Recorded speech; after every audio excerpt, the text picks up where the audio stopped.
Once again खुदावंद के बाबरकत नाम में आप सबकी सलामती हो और आप सबको यहाँ पर फिर वेलकम कलवी चैपल नॉर्बी में।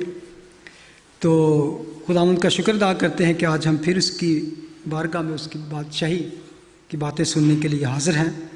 तो जैसा कि हम अपनी रूटीन के मुताबिक स्टडी कर रहे हैं life and ministry of Jesus Christ in chronological order, तालीमात और हयातुल मसीह सिलसिला बसिलसिला तरतीब के साथ।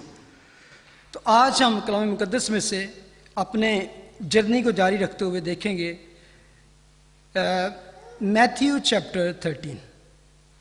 जैसे कि आजकल हम पैराबल्स के बारे में, तो आज हम देखेंगे चौथी पैराबल। तो लेट्स स्टार्ट फ्रॉम वर्स 31। और पैरेलल चैप्टर है इसमें लूक चैप्टर 13 वर्स 18-19 और मार्क 4:30-32। लेकिन हम मैथ्यू से देखेंगे 31 फ्रॉम 31। फिर उसने एक और तमसील उनके सामने पेश करके कहा कि आसमान की बादशाही उस राई के दाने की मानंद है जिसे किसी आदमी ने लेकर अपने खेत में बो दिया। वो सब बीजों से छोटा तो है, मगर जब बढ़ता है तो सब तरकारियों से बड़ा और ऐसा दरख्त हो जाता है कि हवा के परिंदे आकर उसकी डालियों पर बसेरा करते हैं।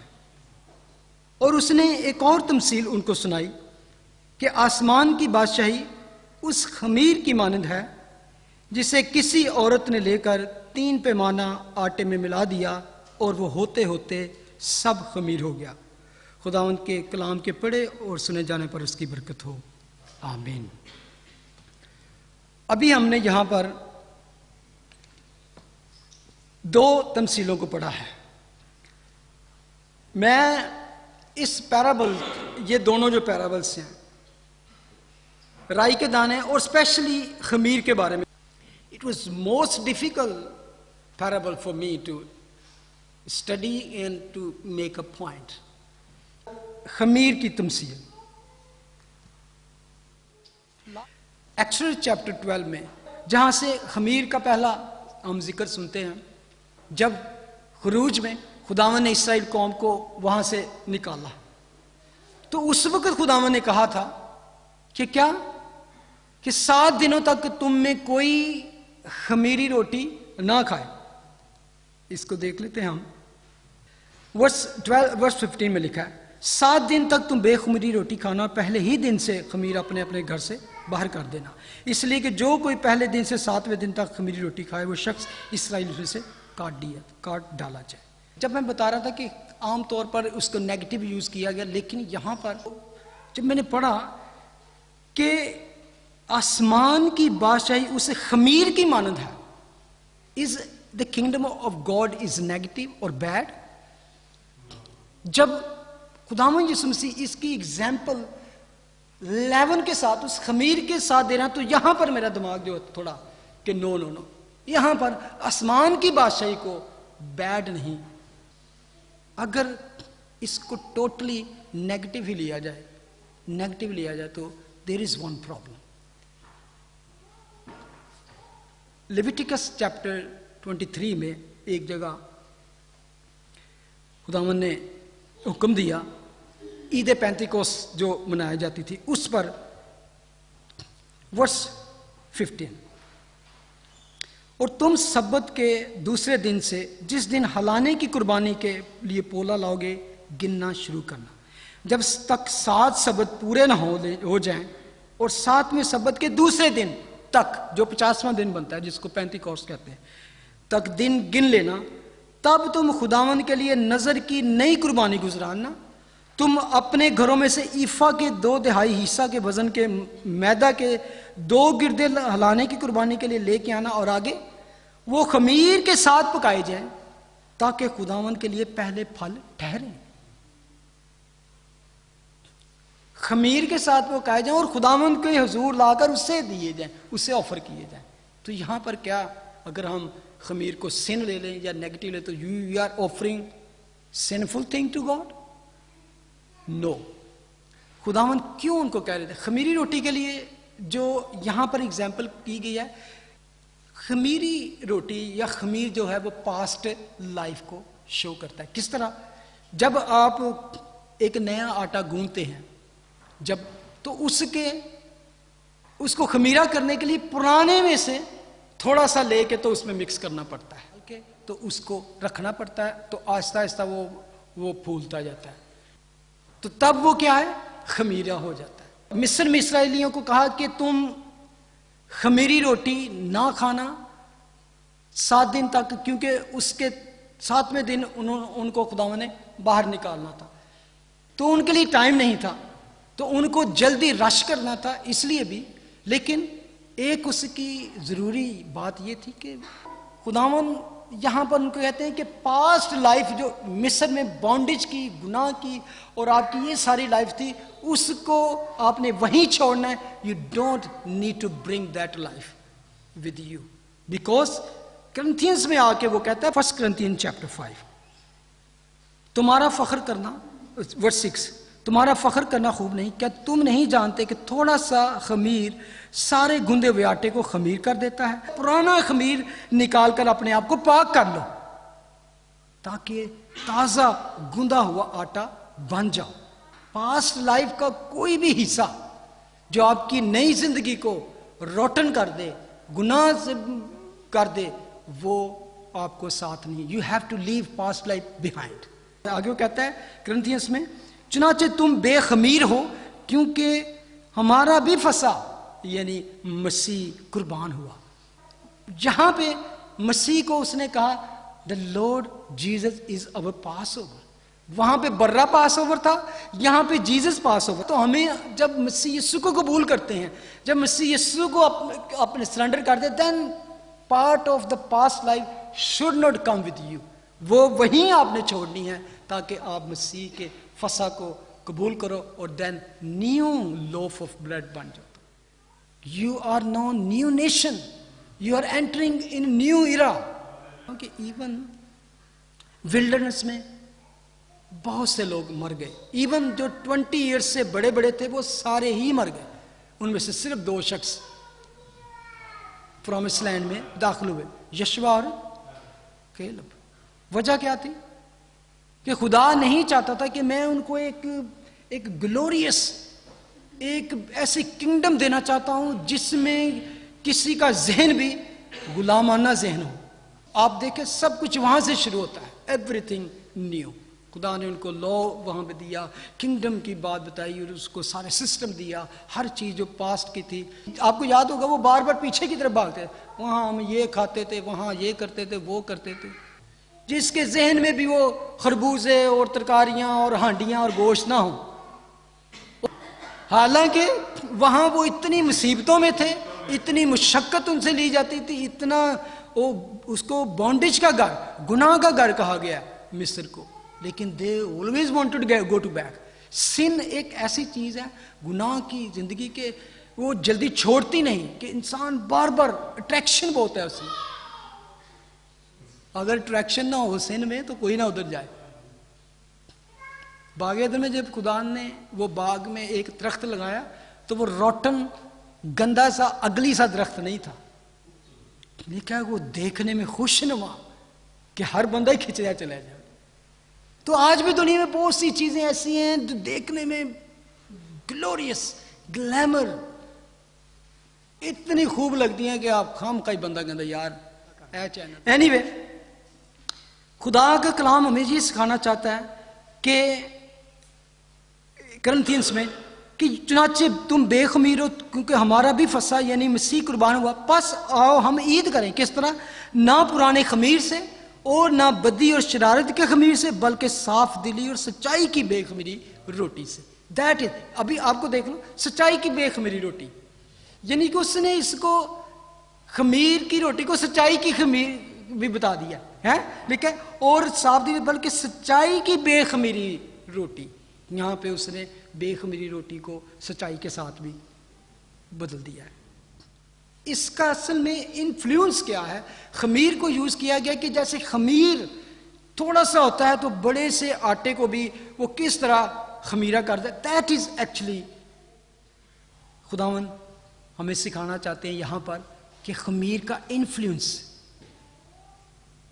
प्रीमिएट करता है, वो इन्फ्लुएंस को परमानेंट कर देता है, वो किस तरह फैलता है इनसाइड से। जो दरख्त में शो करता है वो उसको कह सकते हैं कि आउटर एक्सटर्नल उसकी ग्रोथ दिखाता है, जो खमीर में दिखाता है वो इंटरनल किस तरह ग्रोथ होती है, अंदर बातन को, इंसान को कैसे चेंज करेगा और किस तरह फैलता फैलता ये सच्चाई दुनिया तक फैल जाएगी और किस तरह the kingdom of God will flourish all over the world.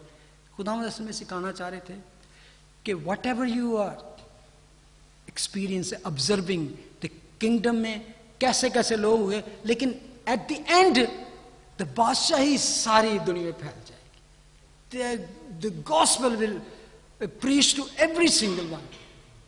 तो आप मुकाशवा में जाके फिर क्या पढ़ते हैं, एंड पे जाके किंगडम ऑफ आवर गॉड, जिसमें हर कौम, हर कबीला, हर नस्ल, हर रंग के लोग, यानी अभी तुम्हें लगता है कि थोड़े से लोग, लेकिन एंड जो होगा उसमें एक ऐसी बड़ी भीड़ होगी, ऐसा बड़ा ग्रोह होगा जिसको कोई शुमार भी ना कर सका। ये इवन आफ्टर द रैप्चर होगा, जब कलीसिया उठाई जाएगी उसके बाद दुनिया में कितने लोग मसीह यीशु को कबूल करेंगे और कैसे किंगडम हो, तो एंड विल बी ग्लोरियस।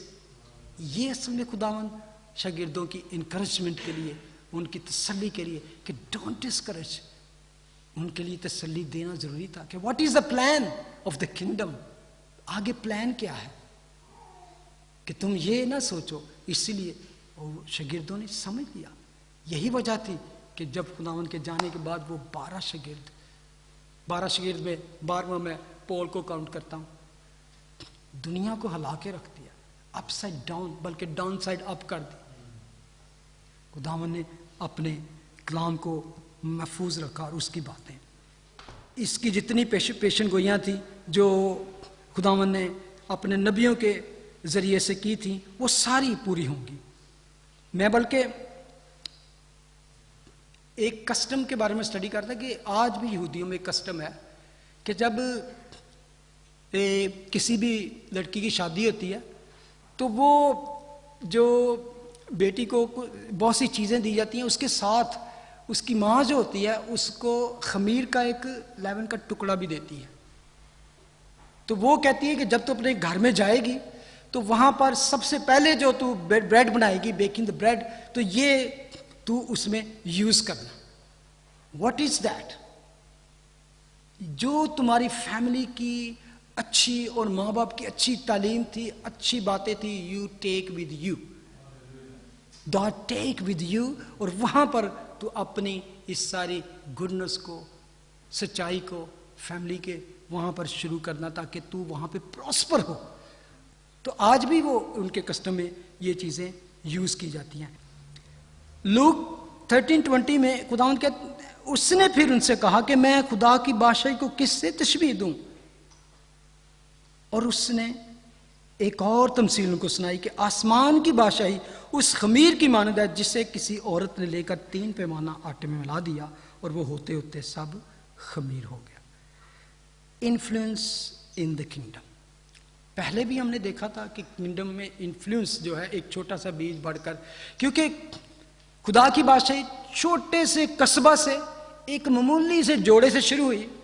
नासरत भी एक ऐसी जगह थी जो अननोन टाइप जगह थी, कोई इसको यानी कि कोई खास बात नहीं थी।